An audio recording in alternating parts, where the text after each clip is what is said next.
Hello and good afternoon. My name is Astrid Giugni, and I'm a lecturer in the English department and the Information Science and Studies program. I also run some computational humanities projects with the support of the Center for Computational Thinking, Best Connections, and the Rhodes Initiative Information Initiative here at Duke. My main area of research is early modern Anglophone literature, which means literature in English from 1500 to 1700. In my research and teaching, I spend a lot of time thinking about how to use computational methodologies to help us understand language, and more precisely, literary language. In particular, I am very interested in studying moments in which language is changing, when new words come into existence or when they change their meaning. So, as you can imagine, like everybody else, when ChatGPT became available last spring, I was very much interested in testing out whether it would be a good research and teaching tool. I also wanted to experiment with what good uses of ChatGPT could do for my students. So, in general, what I want to talk about today is what can ChatGPT teach us about languages, and in particular, older language and literature. So I'm going to start with a brief outline of what I want to cover today. And what I want to say from the very start is that this is just a small taste of a much longer lecture that I and my colleagues will be giving in the spring for a new course called Let's Talk About Digital University 103. So if any of the topics that I discussed today sound interesting and you're a Duke student, think about registering for the class. What will I actually talk about today? Well, first of all, I'm going to give a very, very brief introduction of what language models are, just so we know what ChatGPT is. I'm going to focus then in particular on a case study with old words, but in particular the word consumption, and how it changes its meaning right around the year 1600. Finally, I'm going to turn around at some more concrete applications for students. So what can ChatGPT do well, and what kind of problems it has with historical language usage, and how can students can use it to do well in their literature and history classes. So, as you have probably heard, ChatGPT is a generative language model. Loosely speaking, that means that it's very good at creating a version of human language in response to a query. Now, I won't go into all of the details for what it means for ChatGPT to be a language model. As I said, there will be a full lecture about it in the spring. But I want to give you a very brief introduction. I have an example here of a sentence. It's actually the first line from a sonnet by Shakespeare, Sonnets 116. Let me not to the marriage of true. Shakespeare ends the line with true minds, but obviously other words would fit there, right? You could have something, and I made up these numbers here and these words, but like hearts or lovers or souls, let me not to the marriage of true hearts. The next line would say unmade impediments. Would work just as well conceptually. So what if I asked ChatGPT to figure out how to complete that sentence? Let me not to the marriage of true what? Well, what ChatGPT would do is start from the query or the prompt that I give it. What will come next from let me not to the marriage of true blank? And then it will, having analyzed and seen billions and billions of sentences, phrases, words, paragraphs, come up with possible completing words. It's probably going to be a noun that follows true. It cannot be a verb. Well, not very likely, at least. And then ChatGPT, or the model behind it, will figure out the likelihood that the word hearts follows a sentence that talks about marriage or the word lovers. And if it has studied Shakespeare and early modern or Renaissance poetry at all, it might actually know that lovers is very likely, in fact, more likely than Shakespeare's choice, minds. But it'll also know that probably minds is quite likely to be the follow-up word. So essentially, the way we can think about ChatGPT is a sophisticated version of a probabilistic guess of what is the most likely next word. Now, if you spend just a little bit of extra time thinking about how this would work out, you would see that this simplified example that I just gave you wouldn't probably work very well, right? And this is why a model as sophisticated as ChatGPT doesn't quite use such a simplistic approach. If I go word by word, trying to guess, trying to assign probabilities to what comes next, I will quickly come up with sentences that stop making sense as a whole, even though maybe the grammar works out just fine, and maybe locally what the model is producing might seem to make sense, but they don't fully hang together well. In fact, if you look at older versions of ChatGPT, their answers quickly turn into gibberish, into nonsense that is grammatical, but doesn't make any real sense. It doesn't sound like real human language. So we can know just from the simple experimentation or simply thinking about it, that ChatGPT needs to think ahead or plan ahead as it's producing its guess for the next term. It's clearly not just a matter of choosing one word at a time. But if you keep this basic intuition in mind, it will give you an idea as we discuss the answers that it gives to more interesting and realistic queries than just please finish the sentence, of how the solutions, how the responses that ChatGPT is producing are coming up. Okay, so how does any of this apply to early modern literature and sort of changing language in the Renaissance, in the early modern period? I want to start by looking at an example of a word that I personally find incredibly fascinating. At least it's really interesting in the 17th century. And that's the word consumption. So I don't know if this is a word that you've thought much about. I spend a tremendous amount of time working with it because consumption is actually changing in a very interesting way as a word in the 17th century, at the beginning of the 1600s. And one way to see that is to simply look it up in a good historical dictionary. And the standard one to use is the Oxford English Dictionary. Unlike a standard dictionary, something like the OED will make sure to give you not only all the possible meanings and sample sentences, but the best recorded first written uses of a given word with a given sense, given meaning within a given context. So if you're studying early literature, looking at this type of historical dictionary is extremely useful.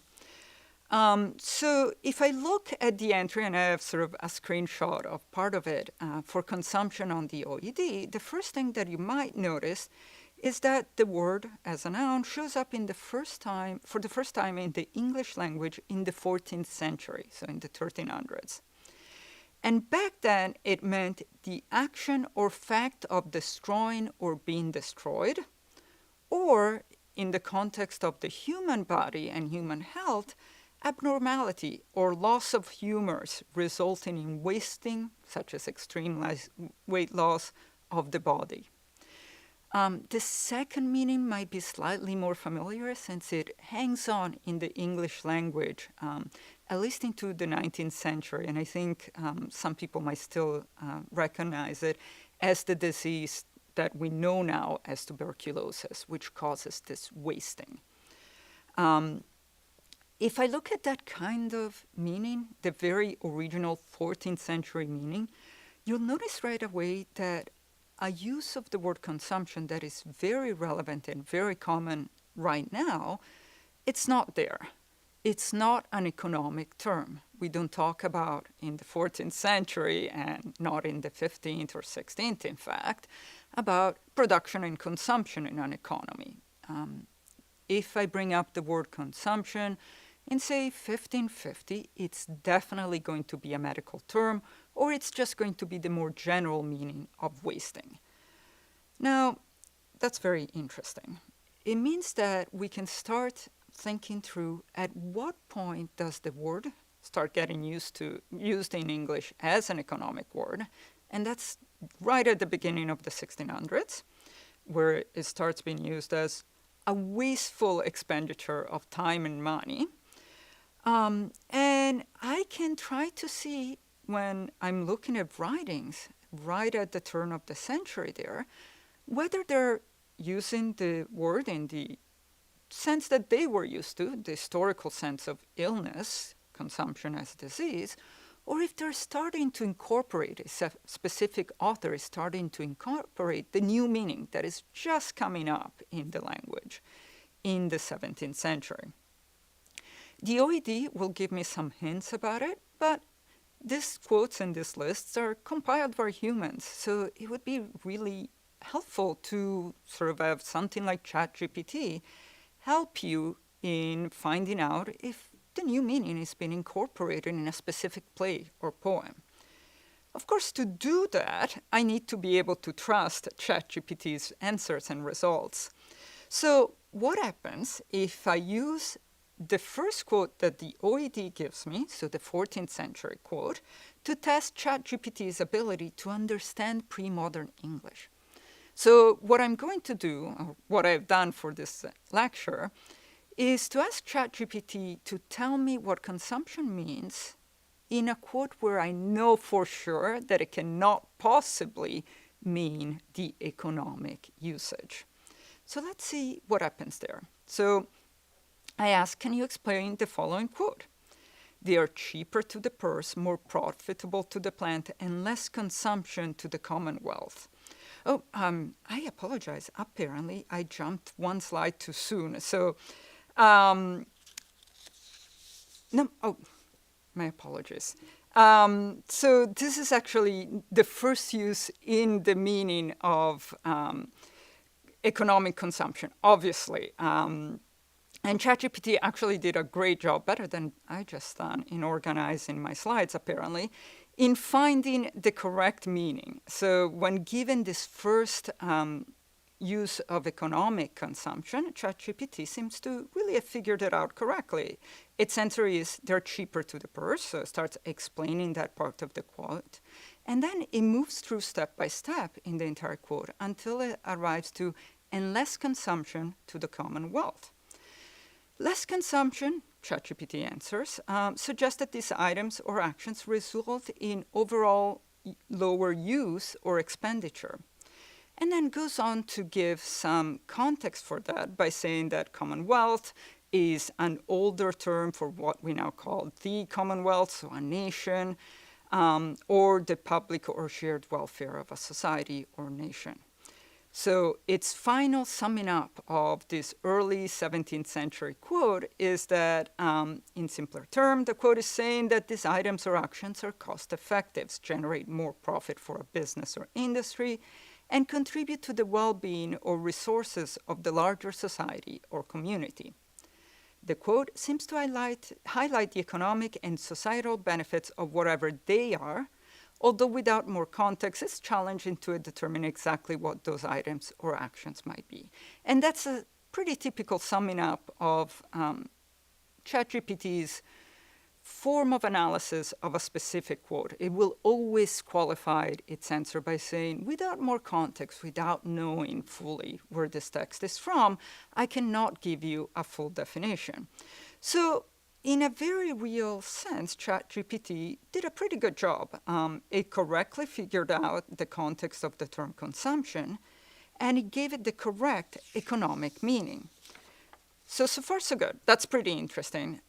But can we trust, indeed, that ChatGPT knows what it's talking about? And this is where I wanted to do that early quote, the medieval quote from the 14th century, where I know for sure that the economic term that we've seen here cannot be part of the meaning given by the authors. So to test it, I'm going to give it a quote from a very specific medieval text that talks about consumption in terms of a disease. And it is John Lydgate's The Fall of Princes, which is a 15th century text. There, the word consumption will be meant, in fact, disease that affects the intestines, the inside, the entrails of a specific person. And it could only mean that. In English, in the 15th century, consumption was absolutely not an economic term.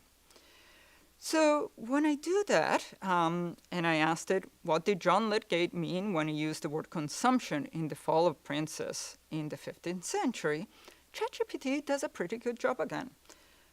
John Lydgate, an English monk and poet who lived in the 14th and early 15th century, used the word consumption in his works, The Fall of Princes, and in this context, consumption would likely refer to a disease or an ailment. So, again, as I mentioned, ChatGPT is being careful. I didn't give it a specific location in the poem. I didn't give it full context. I just told it that I'm looking for the word consumption in a specific work. So the answer that ChatGPT is giving me about Lydgate's use is that it is consumption, is illness, and in particular, it's probably tuberculosis. Though, again, not the best fit for the 15th century, but a believable, likely answer. And it goes on to explain what tuberculosis is and why it should be sort of associated with the idea of consumption, so that it describes a gradual decline or wasting away, whether it's used in Lydgate's text as a physical or metaphorical version of consumption. So I might quibble a little bit with this answer. As I said, I might not be super excited by ChatGPT's direct association with tuberculosis. That's not Lydgate's primary usage, but it's overall a pretty good answer.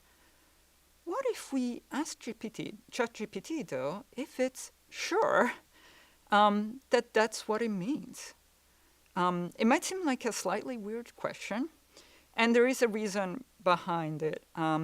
You can ask ChatGPT to reformulate its answer, to regenerate it more than once, so that, in a sense, you're giving feedback to the model as to whether you're satisfied with the answer you have received.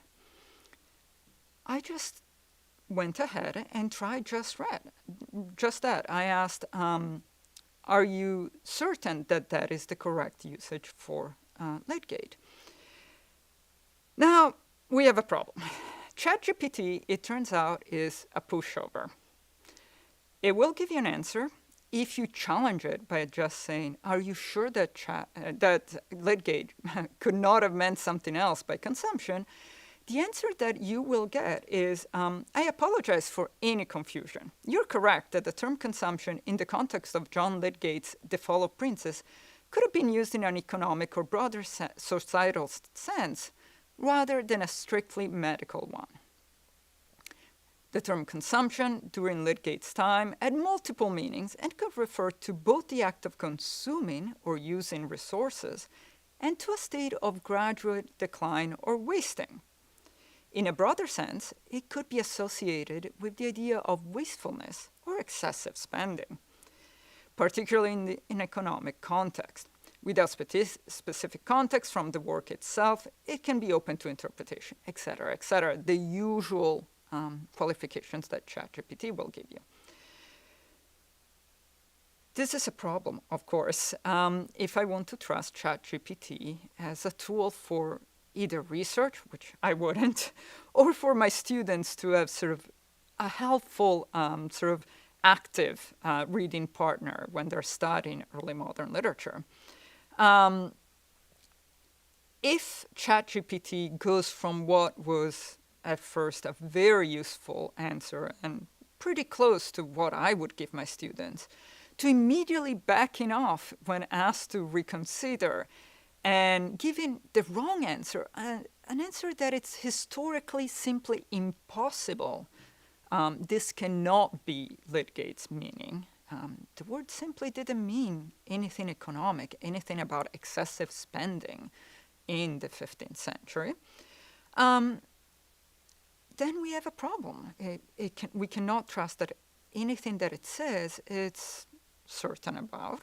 If a language model, a computer can be certain. But more than that, a student might end up being quite confused at which one of the two answers to trust. But fine. Again, so far I've only given ChatGPT the author and the title of the work. And it is warning me that unless it has the full context of the word consumption, it cannot give me an accurate answer. And that is, on one level, frankly, a reasonable answer. Even though we know we can rule out the economic sense of consumption from a 15th century work, having the context in a sentence for a word, it's obviously much more useful. So instead of asking just for the general use of the term consumption by Lydgate, I'm going to now show you what happens if I give ChatGPT the appropriate context for the word. So let's talk a little bit more about consumption, and I promise I'll bring in other terms before we're done. So when I entered a more specific query, can you explain the meaning of consumption in this quote?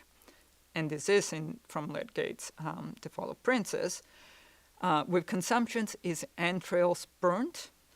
He was surprised by stroke of pestilence, and I asked ChatGPT, so what is the meaning of consumption here? This is pretty clearly medical. Again, the first answer is promising. Here, consumption refers to a condition of illness that is causing the person's entrails, so organs, typically the internal organs, to burn or waste away. So it's giving me a very clear, almost translation, updating of the Middle English language from the quote. In other words, it signifies a state of physical decline, often associated with symptoms of a serious and debilitating illness. The person in the quote was surprised by stroke of pestilence, which means they were suddenly struck or affected by a contagious and often deadly disease like plague or pestilence. You can start seeing how that first intuition that we built about how ChatGPT produces its answers by looking at the most likely completion of a thought, of a sentence, is at play in the background here. It's working on the stroke of being struck by pestilence and filling in what it could mean. It could be plague, it could be any general pestilence. And it keeps building on those answers, and this point correctly. And it ends up by saying that this pestilence or disease led to the individual's consumption, resulting in the burning or wasting of their internal organs. A common and graphic way to describe the physical toll of a severe illness.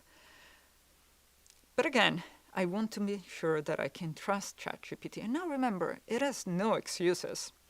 It has Middle English, which it should know. It's an earlier version of English from when the word consumption will switch into meaning or acquire the secondary economic meaning.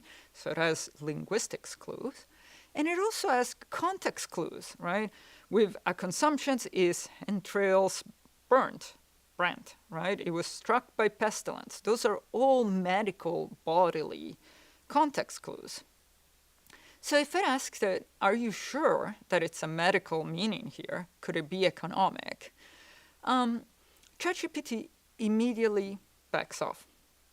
I apologize for any earlier confusion. Given the quote and the context you provided, it is possible that consumption here is not meant in a medical context, but rather in an economic or financial one. Well, that's obviously nonsense. In this interpretation, consumption could refer to a state of economic decline or crisis in which resources or wealth are being consumed or depleted, possibly as a result of mismanagement or economic problems. The mention of being surprised by stroke of pestilence could be a metaphorical way of describing an unexpected economic disaster. Yes, maybe, perhaps, we could see a situation where a long metaphor, a long simile is being constructed of an economic system slowly wasting away as a body under the attack of pestilence. But even with a large number of clues, the same kind of clues that students will have in a class, it cannot be trusted to provide a sensible, a reasonable answer to a simple query about one word in a quote from Middle English. So we have a real problem if we want to assume that ChatGPT is actually giving us any sense of reliable answer about historical language. As soon as I push back, it changes its mind. It is not capable of fully ruling out a potential meaning of a word based on historical or contextual clues, even though, as I just said, the word consumption could not be an economic one in this context. By the way, there is something worse. There are worse news that I want to point out as an aside. ChatGPT will give you a different response to the exact same query depending on the time. So you cannot reliably ask a question and assume that if you ask it a week later, you'll get the same answer.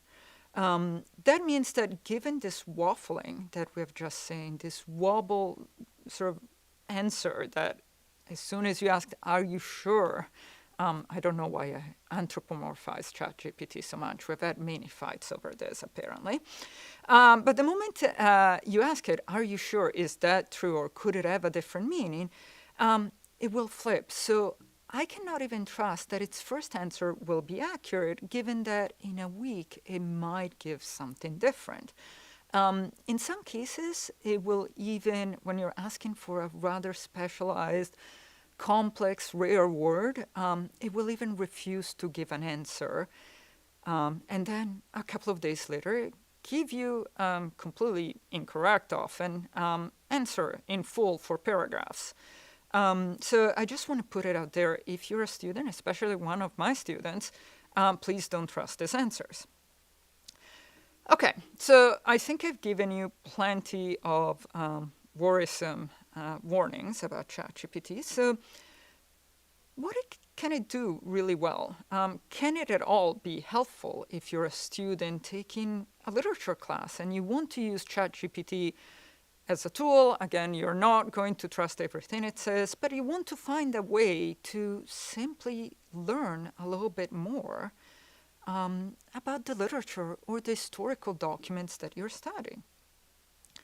So one of the things that the students in my class find really time-consuming is just learning which words to look up, because some of the words, like consumption, are perfectly modern words. They're not foreign to them.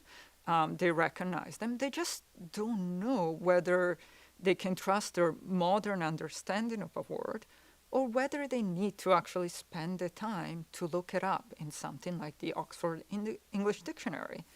So for instance, just yesterday in my class, we were reading a 17th century play, and the word gossip came up.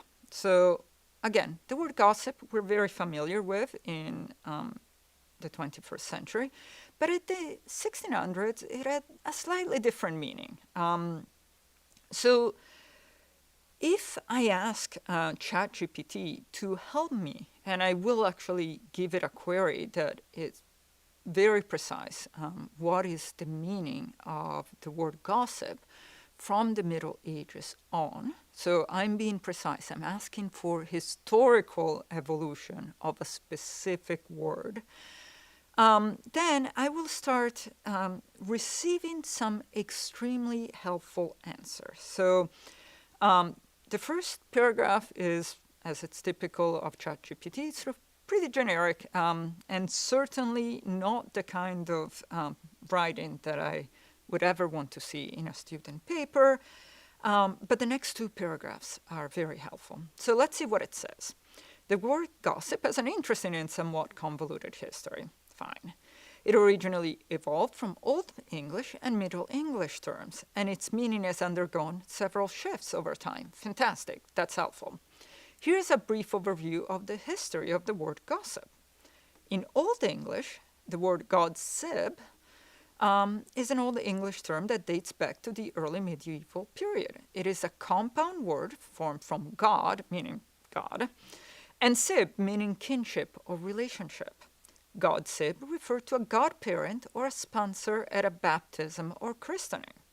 So far, pretty good. I would be delighted to have students come to class as they're reading a play aware of this history of the word gossip. In the early Middle Ages, these sponsors played a significant role in a child's life and upbringing. And the term gossip reflected their spiritual and familiar connection to the child and their family. So far, so good. Middle English. Over time, the term gossip underwent phonetic changes and evolved into gossip in Middle English. By the 16th century, now we're getting close to my time period, gossip came to refer not only to the godparents themselves, but also to close friends or acquaintances. And here we have the term as it was meant in the play that I was reading with my class. One neighbor called another a gossip, meaning just a close relation, a close friend. The shift in meaning might have been influenced by the fact that godparents are often form closed, informal relationships with the families they sponsored, leading to a broader use of the term to refer to social interactions and discussions between friends. This is, used this way, a fantastic answer, and it provides a very helpful reading tools for a student starting to explore a new historical period and being worried about what a word may or may not mean in a given text.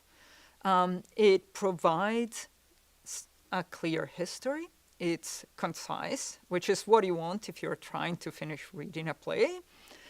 And it is accurate so far. So as long as you know how to ask the query correctly, giving as much context as possible, given time period, asking for historical development, you can at least trust it as a good first place of inquiry for the meaning of a word.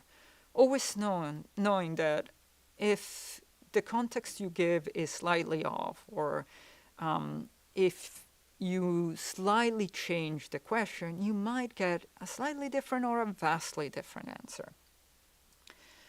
But even for this kind of use, and this is sort of a more extended example where I want to show an utter failure from ChatGPT, I need to end the lecture really with a warning.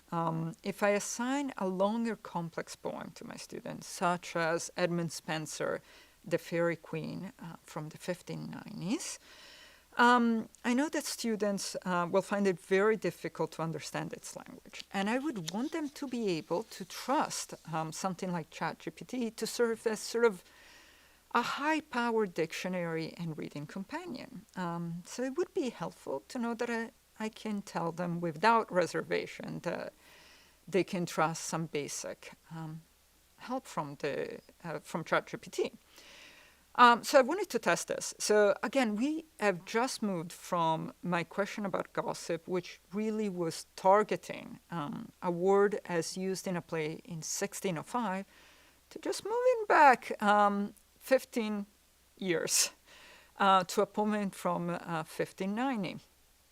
And here we see a poet, Edmund Spenser, who is using on purpose archaic language for the period. So he's writing in the 1590s, but he's using slightly older language to give his poem a sort of sense of being engaged with the historical tradition of the English Middle Ages.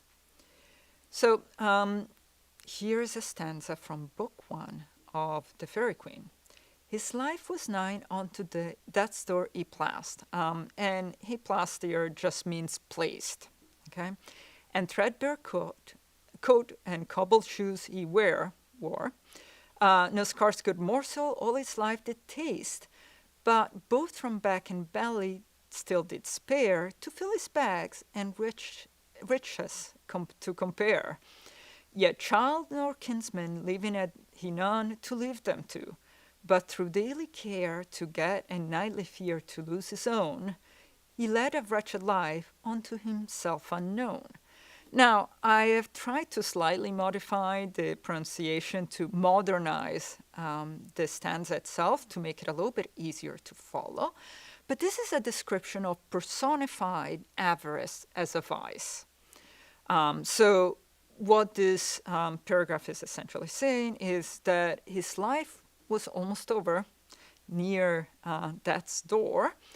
He wore a threadbare coat, cobbled shoes. So shoes were not new, they were old and had to be repaired. And in his entire life, he never tasted a good morsel, a good piece of food. But both from his back and belly, so back as in like having a coat or a shirt on your back, in his what he wore, and his belly in terms of what he ate and drank, did he ever spare so that he could fill his bags? And now we get to the really tricky part, and riches to compare. Here, the word compare, and riches to compare, does not mean comparison at all. Absolutely. Here it simply means acquire, nothing else. So what the line is saying is that, or the two lines, that he never spared his misery. He was always willing to go cold or poorly dressed and avoid eating plentiful or good food as long as he could fill up his bags with riches. Even though he didn't have children or other relatives to whom he could live it to. And so we see this image of avarice, of greed, as this miserable personification. And I would want students to be able to work through the stanza and come to a word like riches to compare, or a sentence, a line that says to fill his bag and riches to compare, and find some help in trying to understand that verb, to compare. What you want to do here is to be able to understand that you can replace compare with acquire and not lose any of the meaning, though you will ruin the poetry. However, what happens if I asked ChatGPT to come up with an explanation for compare? And again, here we're going to give ChatGPT the context. I let it know that it's from Edmund Spenser's The Faerie Queene, and you can see its answer here. I gave the full stanza so that it would have the full context of the figure of avarice, its full description. And I asked it to explain what compare itself means in that stanza. So here's the answer. In the stanza you provided from Edmund Spenser's The Faerie Queene, the word compare is used in the sense of making a comparison. No. Between the condition or state of the character being described and that of others. Now, this is good. We know that grammatically, ChatGPT has figured out that we are talking about a specific figure. That can be tough on your first reading of Spenser. But it has simply gone with the modern version of the word compare. And this is the analysis that it gives. In these lines, the speaker is describing a person whose life is in a state of extreme poverty and hardship. Maybe, kind of. Being greedy and not spending on yourself is not the same as poverty or hardship, so kind of. This individual wears a tattered coat and worn out shoes. Okay, better, we're getting back on track. Barely has enough to eat and is constantly saving whatever he can to amass wealth. Oh, maybe we are going somewhere. The word compared is used to convey that he is accumulating wealth to compare himself favorably to others. Not really. Possibly to improve his social status or elevate his standing in comparison to those who are better off. In other words, riches to compare suggests that he's striving to amass wealth so that he can be on a level playing field with or be comparable to those who are more financially fortunate. Despite his impoverished state, he has no children or relatives to leave his wealth to, and he lives a life of misery that is known only to himself. This stanza highlights the character's relentless pursuit of financial gain and his isolation from family and kin. This is really disappointing, at least so far, in how ChatGPT could be a useful tool. The answer, trying to understand what compare means, is not correct. This is, in fact, frankly worse than what many a thoughtful student could have come up with just a little bit of research on their own, or even just carefully working through the stanza with friends from the class. This is the last example that I have for us, which is somewhat depressing because obviously we wanted to have ChatGPT be helpful in our study of early modern or Renaissance language. But at this point, what I fear is happening is that modern or more recent examples of a verb or a noun or any word that we ask ChatGPT to understand and explain to us is swamped by the modern versions of the meaning, unless you very carefully create a long and specifically worded query for ChatGPT to work off of. You're going to get the kind of useless answer that we just had for the word compare. But then if you're a student of mine, I'm going to say that, well, if you're going to put that much work in coming up with a good query for ChatGPT, you could have done a little bit more research on your own and gotten just as good of an answer, if not better. With that in mind, if there are any questions from the chat, I am happy to conclude. And hopefully this has been helpful to some of you. Thank you.